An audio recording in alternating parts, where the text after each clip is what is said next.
Hi, it's Peter Chapman. I want to welcome you to another version of our SKUFood Recipes for Success, which are presented by FCC. And this is the second week where we're going to continue in our series about telling your story. And it's such an important aspect of running a successful food and beverage business. And from my perspective, I see so many producers and processors who are great at producing great products, but not so great at selling them. So we're going to share some more insights today to help you and really try to complete that journey about how to tell the story. And our recipes for success, which there's a little bit of a story behind them too, because when the whole COVID-19 pandemic started to unfold in March, when I took a look at the food industry and I thought, what should we be doing? And what is the best way for us to really try to give back to our clients and to people in the food industry. And one of the ideas was to do these sessions on Wednesday afternoons.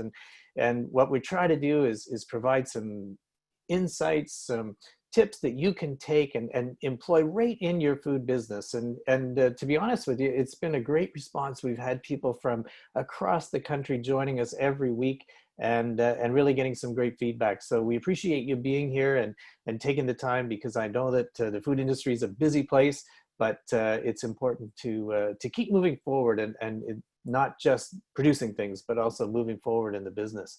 And as far as I'm concerned, my name is Peter Chapman, and I've had the privilege of working in the food industry for over 30 years. I started working in a store when I was in high school, so I understand the retail side of it. And then I worked my way up through Loblaw companies after finishing school, and ran marketing and advertising in Atlantic Canada, and then switched over to the merchandising side of the business. So I really do understand what it's like to work inside a big retailer and try to impart that knowledge and help people in the industry so that you can get your products on the shelf and into the shopping cart. And that's really the reason that SKUFood exists, is to help producers and processors and understand that decision making of the large retailers, because they do things for a reason. And today, when we're going to talk a little bit about target markets, they're one of your target markets. And so you have to understand why they do things and how they react. And that's really what we try to do here at SKUFood. And our recipes for success are really designed to be interactive. So if you have some questions, you want something answered, please put it into the question section at the bottom of your screen, and I'll be happy to check them frequently and address any questions that you have. And it's exciting for me that we are partnered with FCC on our recipes for success. And I'm sure many of you are familiar with FCC and their work across Canada in agriculture and food. And it's important to understand that they really do understand the entire food ecosystem.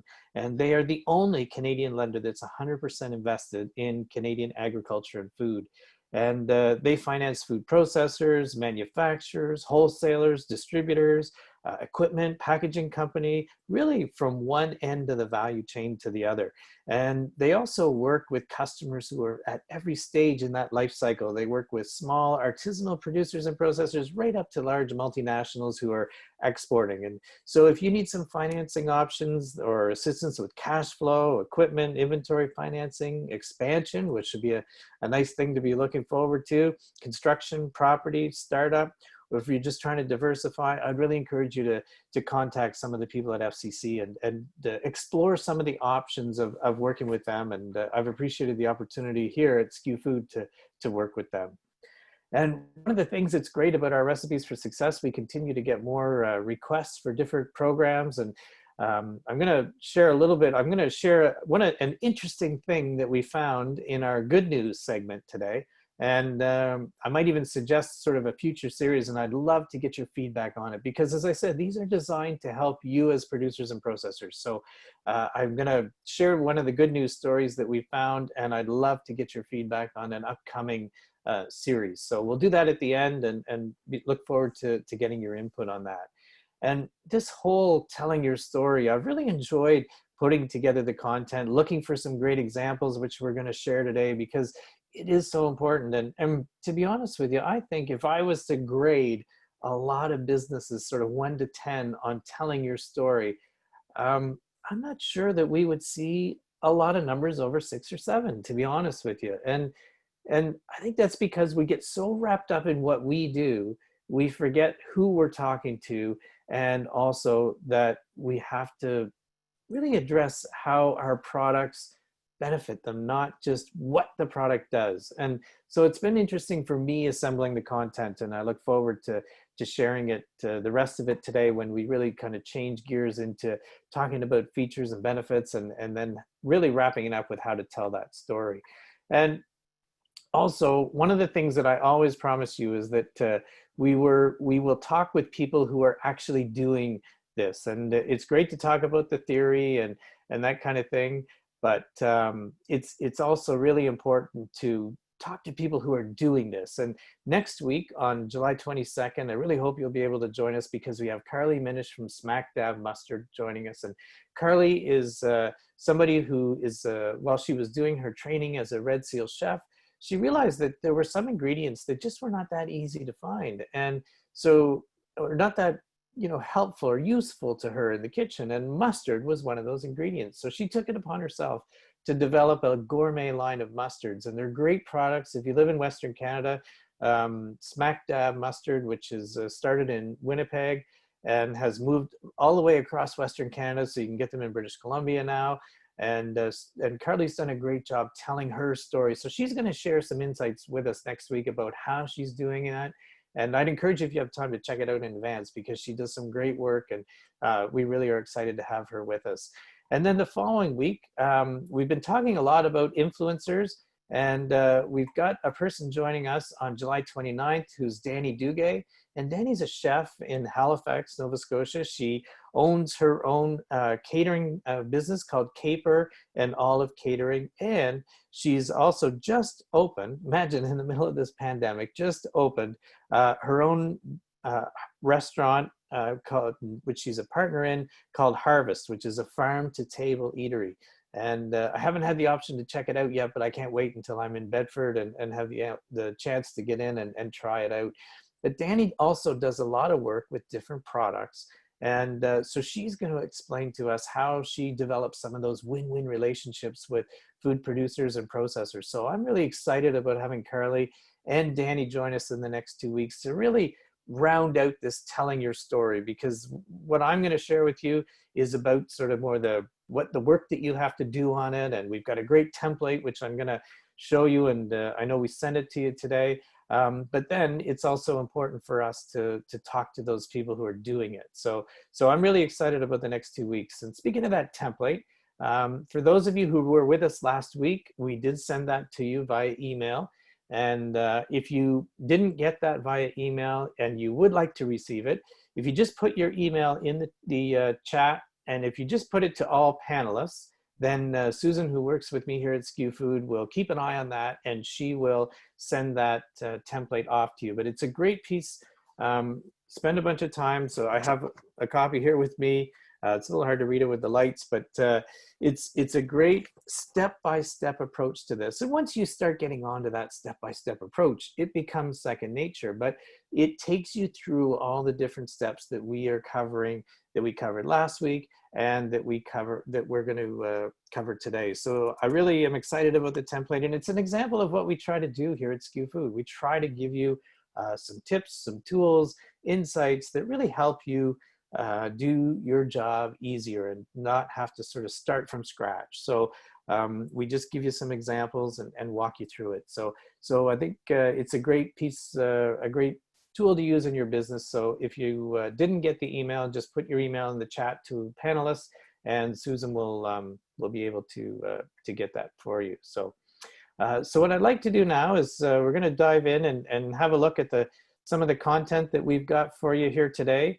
And just as we talk about telling your story, I just want to remind you of sort of that process. And that's really what this template does, is takes you through that step-by-step process. And it's so important to start with that target market. And I really am curious, how many people really do spend that time on the target market? So that's where it has to start. And if you were with us for our internet marketing series, you heard almost everybody say, You need to know who you're talking to. And that's the best way that you can find them and be able to develop that relationship. So we talked last week a lot about developing that target market. Then it moves on to needs, and you have to figure out what do your target consumers and what do your target customers need. And that's so important because it's different depending on who the consumers are. It's different in what they need. So we need to just spend some time thinking about that. What do they need? And then the next part, which we're going to dive into today, is that features and benefits. And all products have features. They all have something about them, whether it's the ingredients or how they're produced or where they're produced, or different things that make them a unique or different product. But that's not always what sells them. What sells them is how those attributes, those features, benefit your target market. And we're going to talk about how they benefit your customers and also how they benefit consumers. So those are two important pieces to how you tell your story. And then what we're going to do at the end, we're going to bring this all together so that we finally do get to tell the story. And believe it or not, we do have that process so you can tell your story. So that's what we're going to finish off today, features and benefits and telling your story. But just a little bit of a recap on that target market. And remember when I talked about how important it is that you think about those two masters you have to satisfy: customers and consumers. And your customers, those people who buy the products from you, that could be retailers, wholesalers, distributors, food service, whichever segment of the market you're in, but they are very important, and how you speak to them is different, and what's important to them is different.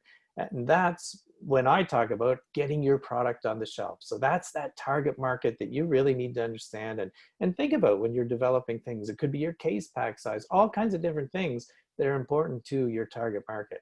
And then the second target market, obviously we have to satisfy the consumer. If the consumers don't buy your products, they won't stay on the shelf, and they won't stay in the stores. So make sure that you think about your target market in terms of customers and consumers, two different segments that you need to think about and satisfy. And I wanted to maybe just do a little poll here and really see how well you think you understand your target market. And just wanted to really get your perspective on it. So really, I kind of gave you 4 choices there where I said, yes, you have the facts. So you've done some research. You really do have a good idea of who that target market is. Or maybe it's just, you think you do. You have a good idea of it. You've thought about who might buy your product, and you really kind of have a sense of it, but probably not some facts that you can pull out and say, Peter, here's the demographics, or here's the interests of my target market. And then I thought, there may be some people who needs to do some more work on it. And then I gave you one last option, which was, no, I really don't understand them. And as I'm watching the results come in, I see that there isn't anybody so far who suggested, no, they don't understand them. So I guess the good thing is here that you all have a sense of who your target market is and where they're at. It's interesting. It's I'm going to share the results here so that you can see them on the screen. And you can see that about 25% of you really feel like you have the facts as to who your target market is. So that's great. I'm glad that you do that. About half of you think you do. So I would encourage you to really push and do some more work on that. And then another 25% say that you need to do more work. So I think that's important to understand and see where people are at on that sort of continuum. And I will tell you that yesterday I was doing some work with a client, and we were starting exactly on that piece as to how they define their target market. And one thing they did, which I thought was brilliant, was they just created a small survey monkey. They sent it out to their followers on social media. They rewarded them with a draw for a gift card at a grocery store. And you should see the great information they got back. They came to me with this whole profile of who their consumer is. And I was like, wow, that's fantastic. So you really do need to do some work on that and ask those questions. And one of the great things about social media is you do have that interaction. You have the ability to do a two-way conversation and get feedback from them. So really want to make sure that people do understand your consumers and your customers from a target market perspective. And we talked about how you need to understand the demographics of your target market. So those are those things that you can measure. those characteristics, the things, the tangible things that you can measure. Then we talked about psychographics. Those are more the intangibles, the characteristics of consumers or the priorities of your retail customers, the psychographics of it. And then we talked about how your product use. So how will they use your product? Retailers might use a product to drive sales or deliver image, whereas consumers are going to use a product with their family, or they're going to use it as an ingredient in a special dish. So how do they use the product? And then also about how you interact with those target markets is important. Are you designing a message for packaging, or are you designing a message to have a conversation with a customer in a meeting? So think about how you interact. And we talked about needs, and we talked about the fact that customers have a certain set of needs, the fact that customers might have a need for extended shelf life. So you might have innovation in your product that gives extended shelf life, which is fantastic. And that's the language they understand. Whereas consumers, they want more time at the best quality. So you need to explain it a little differently in how you tell your story to them. So just think about those different needs that customers and consumers would have. And one of the things I wanted to just share with you was when you're talking to those two different groups, sometimes it can be a challenge because you really can't use the same language for both. And so this is a company that I have the privilege of doing a lot of work with, and this is the homepage of their website. So most of our websites are consumer driven, and that's really, most of the traffic on your website is probably consumers who go there. But one thing that they did, which I think is a really good idea, is they have a separate section for the trade. And you can see where I've got that red arrow that just talks to trade. And so if a potential customer, so a potential retailer or wholesaler distributor, visits their website, they'll get something that's in a different language. So they'll get something that talks about, their crops and really in the right language for a retailer or wholesaler distributor. And then there's a product list, and then there's about their sales team and some different things like that that would be of interest to a retailer, customer, that kind of thing.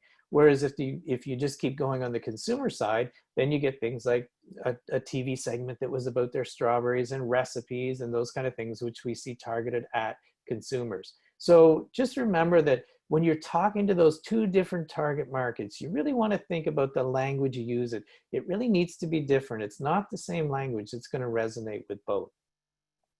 So let's talk about features and benefits. And this is something that I'm just going to check and just see if we've got any questions or anything right now. I see a few people were asking for the template, which is great. So we're happy to share that with you. I'm just going to check and see if there's any questions about sort of what I've covered, which was just a little bit of a recap for last week about defining that target market and consumer and customer needs. So I don't see any questions there right now. So I'm going to keep going with our section on features and benefits. And your product features, those are the things that you are most comfortable talking about. That's what you understand about your product. It could be the ingredients. It could be the process you use. It could be, say, your production facility, or if you're a primary producer, it could be where you produce the products or that kind of thing. Those are the features of your product. So many grams of protein, or, gluten-free, those kind of things. Those are the features. But then what we really need to do is think about how are those things benefits? And that's the challenge in all this, is to kind of convert that language of features to benefits. And so what I've done, I brought together 3 examples today, and I've got I actually had the real products here with me because I was doing a little bit of work. And so we're going to look at some collagen bars, and there are actually 3 of them. I've got 3. One is from Spruce Bar. We're going to look at that one. Then we're going to look at one from Bulletproof, and then we're going to look at one from Primal Kitchen.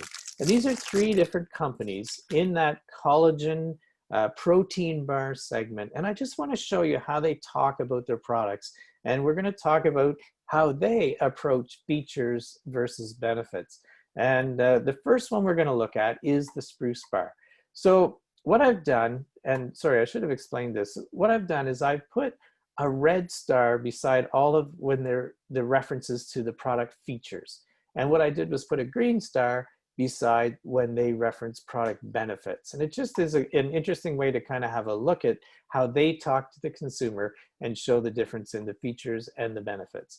So if you look at the Spruce bar, and I just went to their website and looked at product and found one of the SKUs. So this is a peanut butter chocolate chip SKU.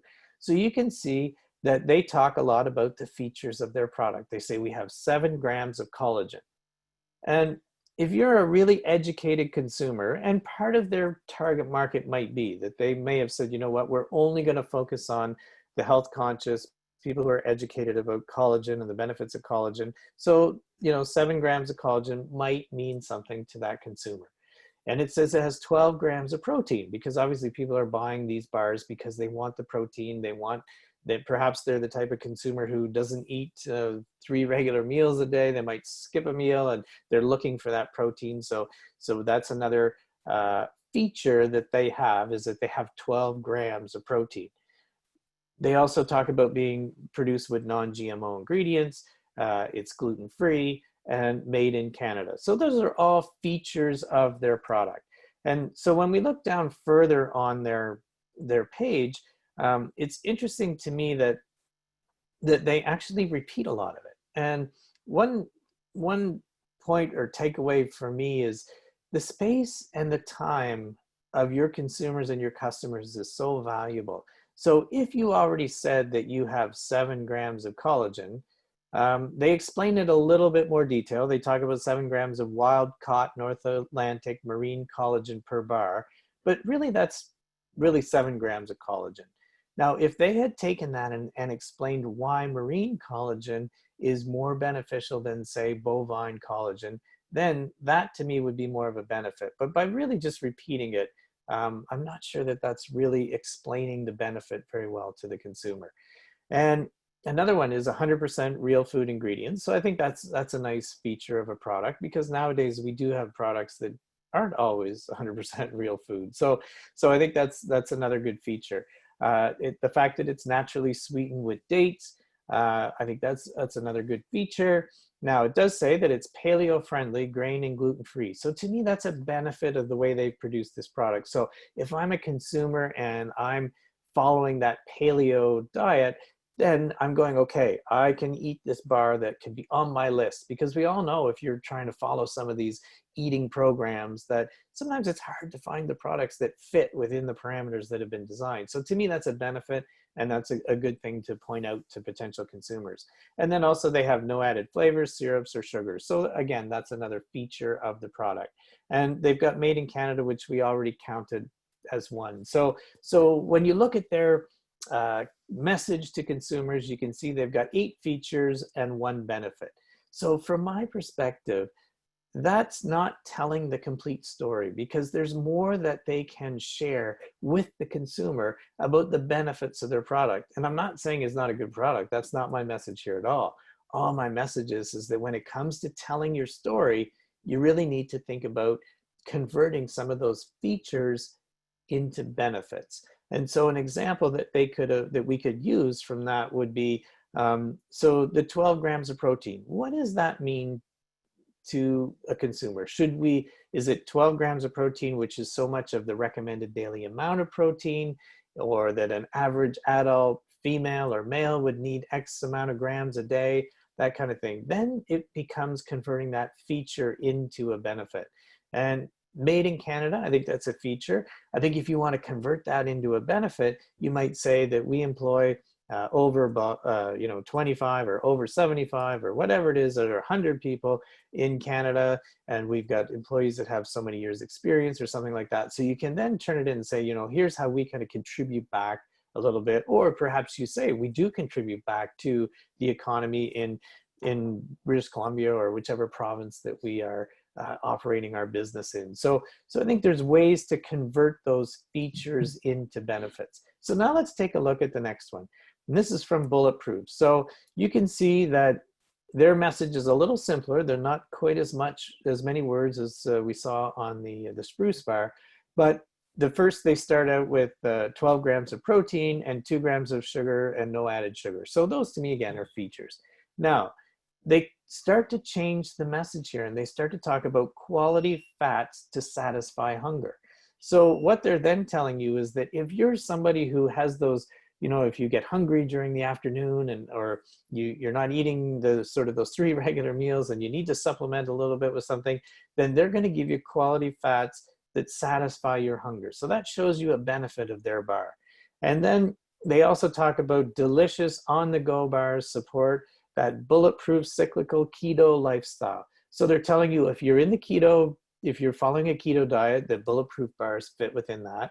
But they also talk about on the go. And I think that's an important thing, that's a great benefit of these products for people who are on the go.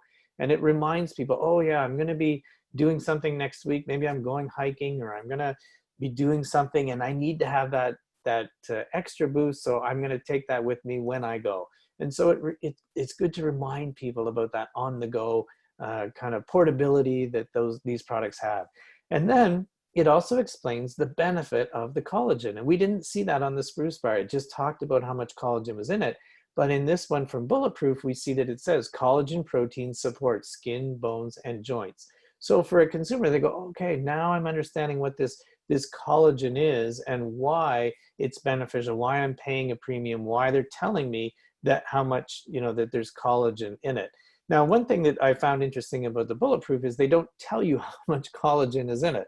So it could be a little tiny amount, which you wonder how much is that going to benefit me, because the protein is there, the gluten-free, some of those kind of features, but they don't tell me the amount of collagen. So that for me would have really helped. Is it the right amount of collagen, or what is the right amount of collagen? Because a lot of these things we need to help educate the consumer, because nutrition it's a complicated thing. And if you want people to pay for the product that you're trying to get into the shopping cart, then you need to help them understand it. So those are some takeaways from Bulletproof. So we see 2 features and 3 benefits there. So now I'm going to look at Primal Kitchen, which was really probably one of the original collagen companies. And you can see on their page, they have a more of a storytelling sort of philosophy here, where they talk about, and I probably could have given them more stars, but I just, I didn't want to be too generous.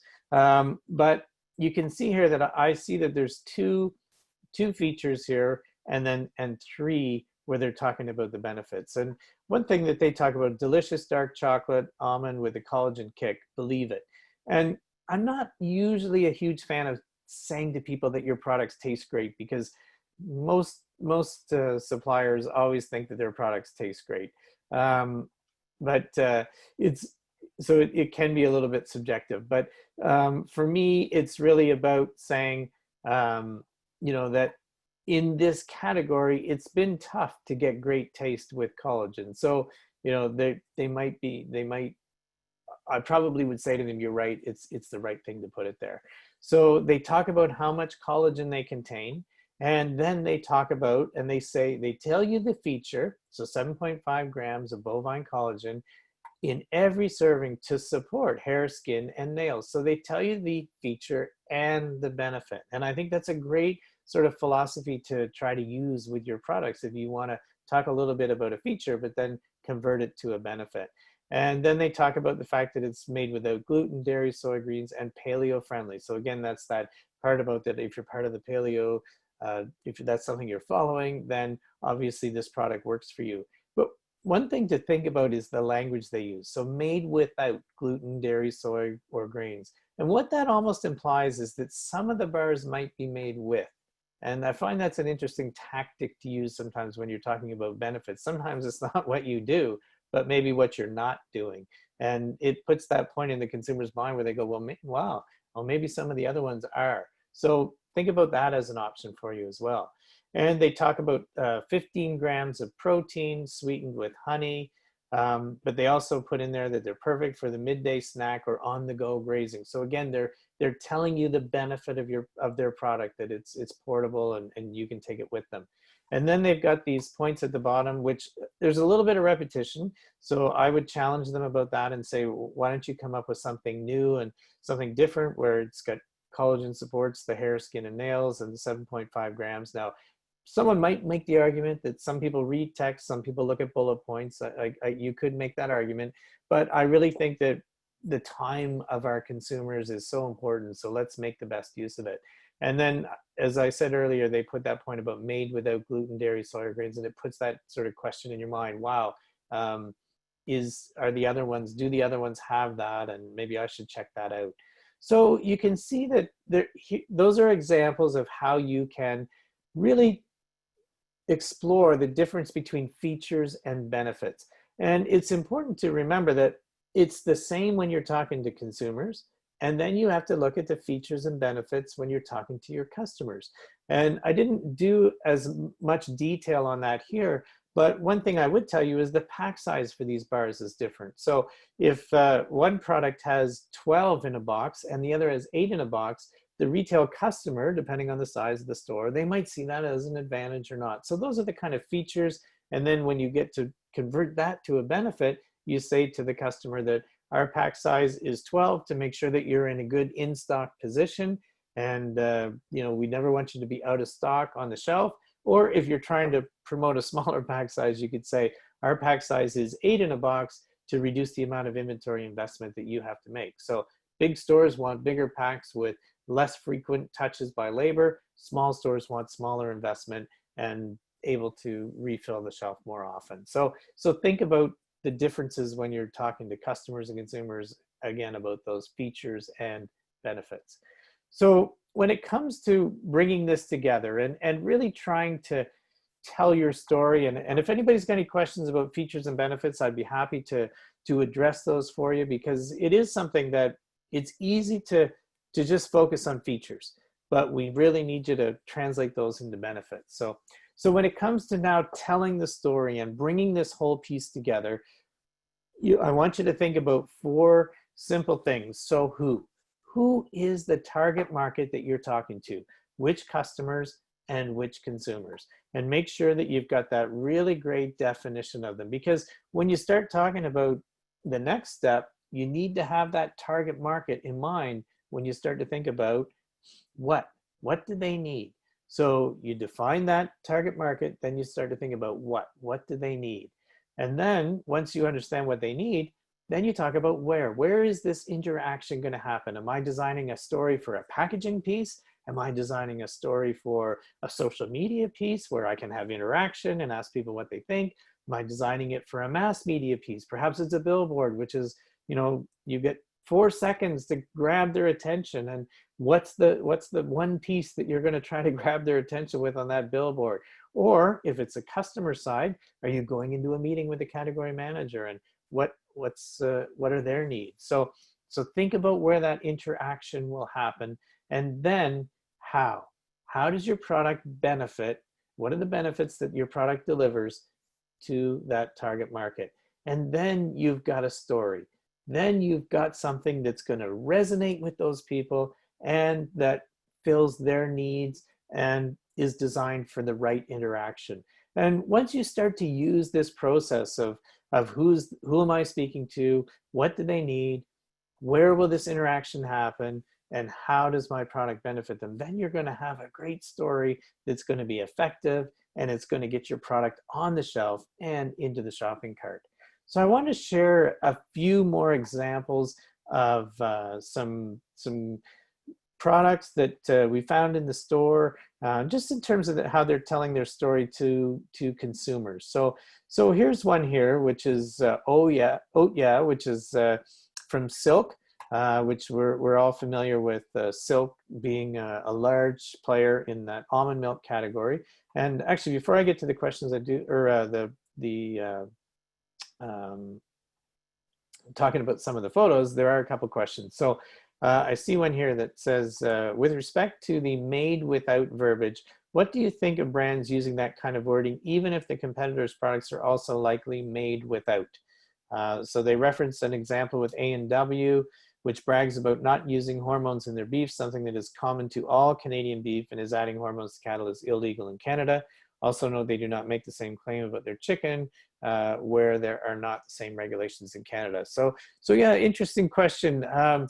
I would say that I think it's effective when you're when you're talking about something that that is not in your product that is in the other one, and trying to paint it all with that brush, I'm not sure it's that effective, because I think it's hollow if the consumer does actually go and do the research. It says, yeah, but everybody's hormone free in beef. So what, you know, what difference does it make? And then I think it actually almost hurts some of the claims that you might make on other things, because people go, yeah, well, you told me that it was that you were special because you were hormone free, but everybody else was, so it's not really that special. So is the other claim that I read about you that special? So so I believe that it can be effective when you have an advantage in that respect. If it's everybody's doing it, then I don't believe it's something that you want to talk about. I'd rather see you talk about the things that are interesting, unique, and benefits of your own product. So thanks for the question. So the Silk Oat Milk. So this product here, if you're familiar with the category, one of the challenges that they have definitely, whether it's people who are lactose intolerant or vegan, but people who have moved away from cow's milk into, there's a whole aisle in Whole Foods of plant-based alternatives, such as almond, cashew, started with soy, now we see oat. But one of the challenges of these products, and because a lot of people use them as a substitute for dairy, is that they couldn't use them to make lattes or cappuccinos because they wouldn't froth the way that cow's milk does when you inject the steam and do a frothed milk for the top of a special beverage. So what Silk has done here is they tell you it's ready to froth. So when it comes to telling their story, this is a great benefit of this product. And instead of saying it's thick and creamy, which they do put at the bottom, they say it's ready to froth.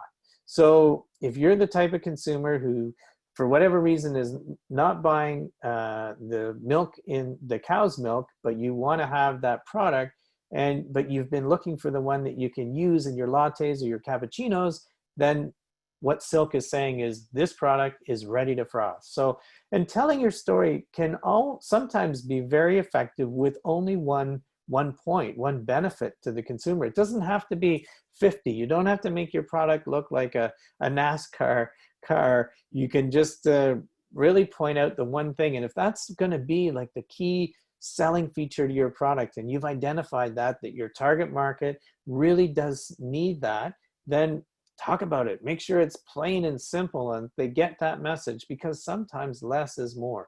So this is an example of where they're telling their story. It's ready to froth. It's ready to go for your special cappuccino. And this is another product in the natural food section. And what they're doing here is really giving you a product that you can use to replace eggs. And some people, from either allergy or again, and if you're living a vegan lifestyle, that eggs are not going to be part of your diet. So what they're doing is giving you this egg replacer. So it's a product that can be used, and they're saying, you know, it's great for baking. So they show a picture of a beautiful piece of chocolate cake or some tasty muffins, and very clear on the packaging, egg replacer, egg-free baking. So they've identified that their target market has a need for an egg substitute. And that's a difficult thing for those of you, if you've tried to make a recipe and either if you've run out of eggs or if you choose not to eat eggs, then it's a challenge sometimes to find that substitute. So they're putting it front and center, egg replacer, and it's very easy for the consumer to understand, and that's how they're telling their story. And they have a lot of other messages on that, like low cholesterol and vegetarian and gluten-free and vegan, but it's really clear that that's that egg replacer piece that a number of consumers, and obviously their target market, are looking for. And then if we look at another example here, you can see that this is a dip. And we kind of talked a little bit about some of this before, but obviously this is targeted at people who are following a keto diet. And it can't be any bigger than that on the packaging. It's bigger than the brand. It's bigger than the actual product itself. It's right there front and center, keto. So if you're looking at that dips and spreads section in the deli department and you're looking for some keto-friendly products, you know that's one that you can put into your shopping cart. So they're doing a great job of telling their story and being quite upfront about it, and really just letting you know that there it is. And here's another product that we found that there's a lot of messaging on this packaging. You might be 15 minutes if you read it all. But one of the things which we thought was really interesting here is that they're telling you how many grams of protein are in the product. And I like the way you can actually see the product. So they're sort of showing you right here. Here it is. But one thing they do is they calculate that net carbs calculation. And for a lot of people, that's something that they're concerned with in their diet right now. So they really are making it simple for you. They're saying it's 8 grams of net carbs. You don't have to do the math. You don't have to figure out what it is. You just know that there's 8 grams of net carbs. So that's another way that they're telling their story to you. And they've got a lot of recipe ideas and product ideas on here. It's there's a lot of stuff going on in that package, but interesting. And I think they, really good job of telling their story there. And this is the last example I have for you. This was a pizza, but when you look at how they tell the story, and I think how you tell your story needs to resonate with how you've defined that target market. So obviously they're the consumer that they're targeting this product at.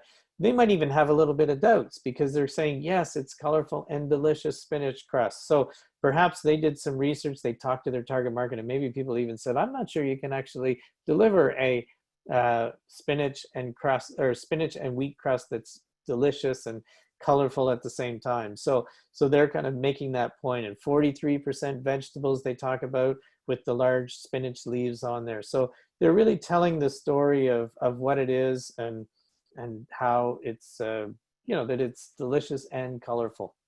so they probably understand their target market quite well. So there's examples in the store. You can find lots of them. But what I would really challenge you to do is really take a look at your products and really try to understand how it's how you're communicating the features and the benefits. And I see there was a question in the chat just about is it recorded and will it be emailed out? And I did mean to mention that at the front, that we do record our recipes for success, and we do send the link out to everybody who's registered, so you can watch the replay and go through some of the things again if you want. And then after that, we put them into SKUFood, and so we reserve them for our members to be able to go back and look at the archive. And believe it or not, we've been doing these in March, April, May, June, and July. So this is our 5th month of recipes for success. So we've got quite an archive built up within SKUFood of our recipes for success. So they are in there for our SKUFood members. So just to recap about telling the story, it's really figuring out who you're telling that story to, that target market, and understanding that the two masters, the customers and the consumers, and then really thinking through what are their needs and where that interaction will happen and how. So how your product benefits them, the benefits that your product delivers to the customer or to the consumer. And once you wrap that all together, then you have a great effective story that will get your product on the shelf and into the shopping cart. And that's what this is really all about. I mean, it's so important. And the time you have, whether it's with a customer, with a category manager, is so valuable. And the time you have with the consumer, when you think that there are probably 35,000 SKUs in the average Sobeys or Loblaw or Metro store in Canada, how much time do you think that consumers are really looking at your product? So when you do get them to look, you've got to be so effective at telling your story so that they can really, see the benefits and put that product into their shopping cart. And that's really where success happens. And if they don't put it into their shopping cart, unfortunately, great products don't stay on the shelf.